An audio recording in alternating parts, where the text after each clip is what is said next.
came on the market at Wednesday at 8 o'clock, you had to be there by Wednesday at 10.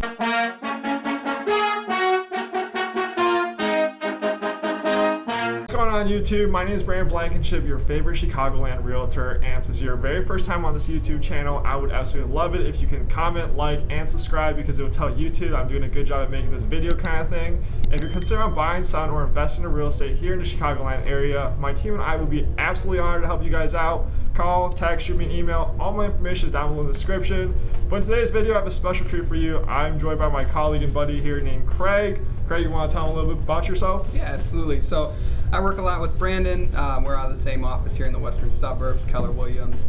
And we've had a lot of similar experiences this year, and I think we'll talk a little about those today. Definitely. So in today's video, we're going to talk about kind of what we've been seeing on the market. We both work with a ton of buyers, so we can shed some light. You guys watch all my videos, and you guys always ask for these videos about kind of like the market update kind of thing.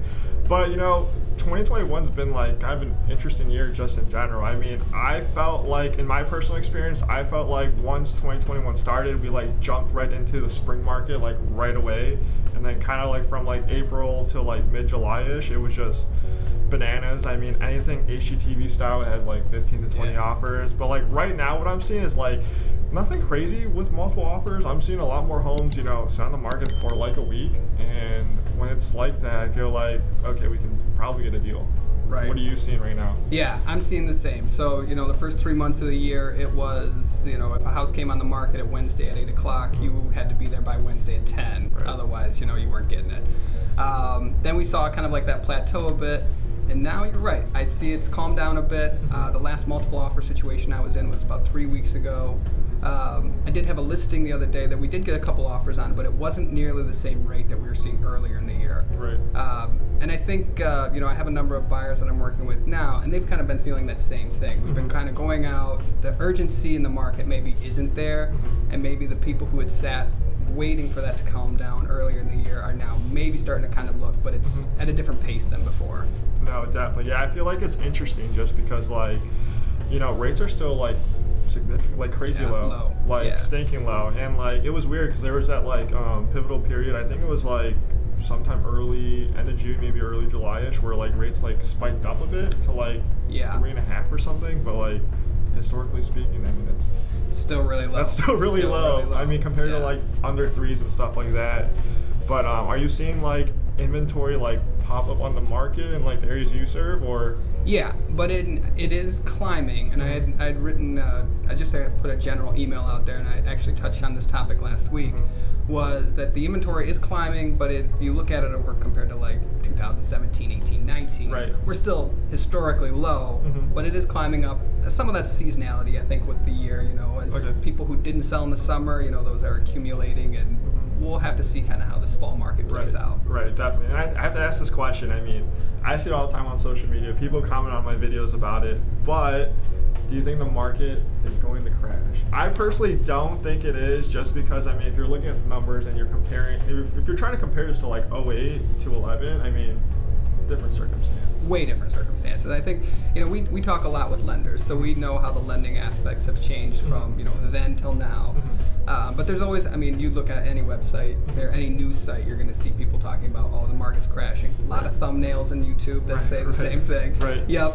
But really, it's a supply and demand market, and right now the supply just isn't there, and it would have to double to even get us back to where we, you know, typically are. And I think, you know, you combine that with the, you know, the millennial generation hitting their peak home buying years. I think the median age of the millennial generation is 30 now. And most people are buying homes between 30 and 35. So, you know, in the next 5 years, the typical, you know, the demand is going to be higher, and which we're still seeing higher demand than past years. And as long as that demand is there and the supply isn't, I don't foresee, you know, unless something crazy happens, I don't see the market going anywhere. Like, yeah, only if something crazy happens. I mean, so like following up to that is like, I think next year will pretty much be the same. I think it's going to be pretty hot still. I think we'll see like that huge, like from April to like mid-July again. That's going to be crazy. I mean, maybe rates will be up, but I mean, like Craig was saying, like inventory it's a supply and demand kind of market, and that's why what's happening right now. So even if like people talk about all the foreclosures and stuff like that, I mean, we're still like 45% down in like inventory. Right. All those foreclosures hypothetically don't even cover that spread of 45%. Right. And you got to think too, maybe somebody who bought a house 3 or 4 years ago or before, who may, be in danger of foreclosure, they have a lot of equity in their house now. Right. The value has really increased. So with that demand, that value, if they're in a hard spot, something, they have options and they can get out, find a rental or something like that where it doesn't have to hit the foreclosure. Right, right, definitely. So what are kind of like your predictions for next year? Do you think we see like a surge, or like again like we saw like this year, or what do you think it's going to be like? So my expectation, just kind of what I'm seeing from the data so far, is I think we're going to return to some of our seasonality that we're, before COVID, the typical seasonality of the market. But I think we're going to be looking at a much lower inventory market. And kind of the conversations I'm having right now is, especially with a few sellers, is, hey, they're prepping now. Contractors were so hard to get a hold of through the summer that they're having the work done now in preparation for January, February. So, I think out here in the western suburbs, that's a really, that March, April timeframe is a great spring market, especially after school lets out. Right. But there's some really nice options that come on January, February. Definitely. And kind of like how I'm preparing my clients that are thinking about buying or selling within like the next 6 months or like early next year, is I'm like on the same boat, just get ready now. Yeah. Because if we do see like that huge crazy rush that we did this year, like they're going to be in such a great position to like capitalize on everything. And not to get political or anything, but like the COVID stuff like popping up again. Yeah. I mean, it's probably like changing people's mindsets, saying like, okay, this isn't going away. Like we need to do something with our house. Like I'm done with my 1,200 square foot ranch house. I need a huge ranch space, yes, or a new construction. So how are you kind of like, helping your clients out and like figuring out the best decision for themselves if they're, thinking of buying or selling this year or next year? Yeah. So I mean, what I always try to tell people is the sooner you get started, the better.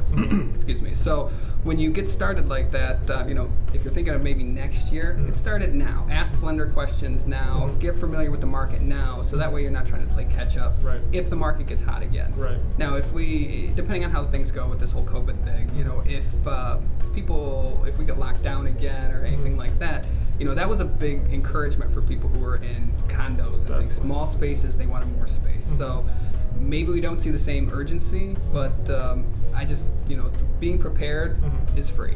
So just get that going and then kind of have your ducks in a row, and then when the time is ready, then you'll be ready. Definitely. And then a bonus thing, because I know a lot of you guys are relocating here, and I'm going to put Craig's information down below in the description as well. It's probably going to like pop up like right here, maybe, if I can figure out how to edit it like that. But Craig, we both work with a ton of buyers, and Craig's the top producer in our office. And how are you getting your buyers' offers accepted right now? Because I know a lot of these people relocating from either the city of Chicago or from out of state for job relocation, being closer to family or whatever. It's a hard transition. It's a lot of stress relocating to a different state. So like, how are you getting offers accepted? How are you making the process smoother for your clients? Yeah, so I mean, communication's the main. I mean, that's going to be the majority of it. But communication with anybody I'm working and supporting, but also with other agents. So it's important. This industry is you need to know and have good relationships with other agents out there in the field, so they can trust that what you're saying about your maybe if I'm saying a buyer, they're very qualified, they're serious, they're ready to go, giving them every advantage and showing them that they're somebody seriously to consider. Right, definitely. And I kind of agree with that. I think communication is the huge thing right now, because at the end of the day, everyone has the same common end goals, right? Is to get to the closing table. The seller wants to move on from their home, and the buyer wants to get into a new home. And I think Craig's and I's role in like this whole home buying process is kind of be like, your advocate and like your middleman, because there's going to be a lot of things that you're not going to understand, and you're probably might take things differently, because a lot of like information coming from the other side is going to be coming from email. So it's not like you're talking to them on the phone and stuff like that.